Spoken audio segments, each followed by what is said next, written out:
Maswerteng gabi po mga ka-STL. Narito na po ang resulta ng STL Quezon para sa araw na to, 3rd of February 8, 2026, araw ng linggo. Naway ang mga natayaan nyo pong mga numero kanina ay manalo nawa ngayong gabing ito, 8 PM. Kaya kunin nyo na po ang inyong mga ticket.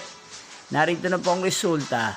Ang mga numerong nanalo sa STL Quezon ngayong gabing ito, February 8, 2026. 8 PM third draw result 19 at 12 in exact order. At ngayong gabing ito sa STL Quezon, atin pong i-shoutout si Ate Flora ng Quezon. Shoutout po sa inyo Ate Flora, sana po ay nasa maayos kayong kalagayan. Inyo pong napanood ang resulta ng STL Quezon. Maraming salamat po sa patuloy niyo pong pagsuporta sa aking channel. Magkita-kita pong muli tayo bukas ng alas 11 ng umaga. Thank you for watching.